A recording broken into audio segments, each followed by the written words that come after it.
The night is quiet. The world outside breathes softly, as though it too is listening. And somewhere between the hum of the stars and the gentle weight of your thoughts, a question rises like a whisper. Am I walking the path meant for me? Or the one I've built from fear and desire? Because there are moments, quiet, unshakable moments, when your heart feels guided by something greater, something unseen, yet deeply familiar. It moves you, not with noise, but with peace. It speaks, not in thunder, but in stillness. Tonight, we'll walk together through that stillness, through 7 signs that reveal when your steps are no longer yours alone, but guided by the hands of the divine. So close your eyes. Let the noise of the world soften.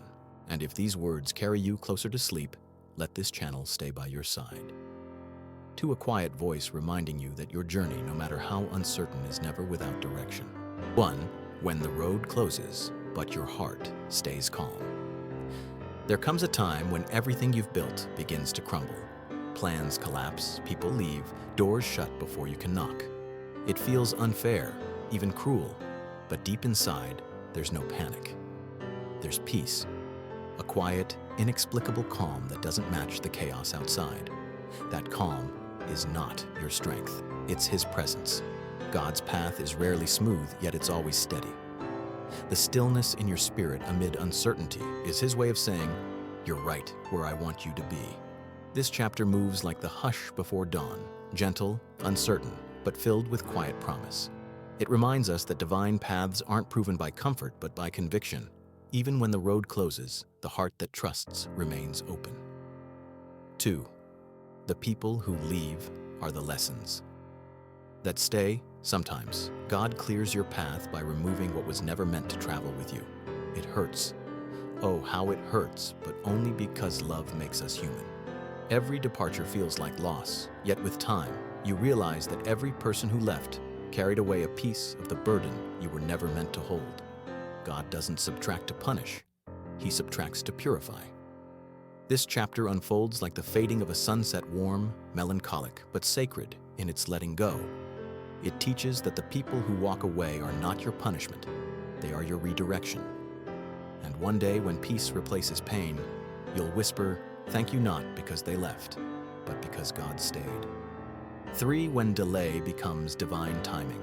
There are seasons that stretch you thin, where nothing moves, nothing grows, and silence becomes your only companion. But delay is not denial, it's divine design. The waiting room of life is where God refines your faith, not your schedule.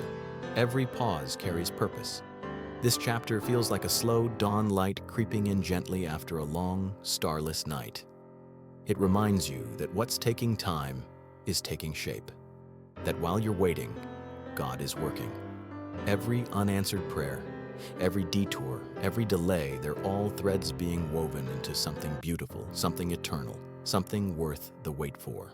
The pain that pushes you closer. There's a kind of pain that doesn't destroy, it awakens. The kind that strips away illusions and leaves only truth.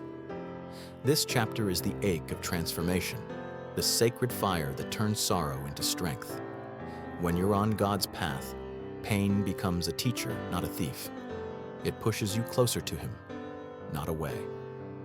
And in the quiet aftermath of tears, something gentle rises. Understanding.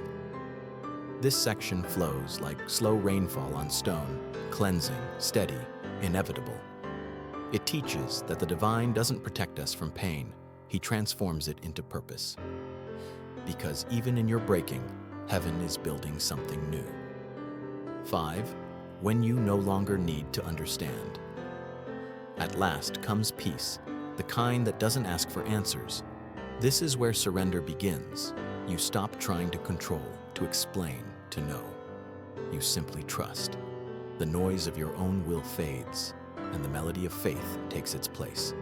This final chapter is the softest, a lullaby for the restless soul.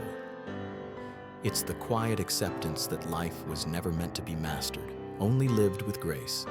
Here, the path no longer feels like yours, because it isn't. It's His. And that, finally, is freedom. 6. The quiet transformation of the soul. There comes a point when the world no longer recognizes you, and neither do you.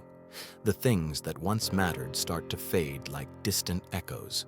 The noise, the chase, the endless reaching, they lose their grip. What replaces them isn't emptiness, but depth, stillness. You start to see the world differently, softer, slower, with eyes that notice grace in ordinary things. This is the quiet work of God, the kind that happens not in thunder, but in whispers. Every small change in your heart is evidence of His hands shaping you. This chapter unfolds like a gentle tide, washing away what's no longer needed. You stop performing faith and start living it. You stop seeking approval and start finding peace. The transformation is not loud, it's luminous, the slow dawning of a new spirit. And one morning, you'll wake up and realize you've become someone you prayed to be, without ever noticing the moment it happened. 7. The trust that turns fear into faith. Faith doesn't begin when you have the answers. It begins when you choose to walk without them. When you're on God's path, you stop demanding explanations. You start seeing miracles in the ordinary, a breath, a sunrise, a kind word from a stranger. Fear no longer rules you because love has taken its place. This chapter moves like a lullaby, soft, reassuring, filled with quiet courage. It speaks of the peace that comes when you finally release control. You start realizing that the storms were never meant to drown you, only to teach you how to stand still in the rain. The heart that trusts doesn't need to see, it just believes. And that bell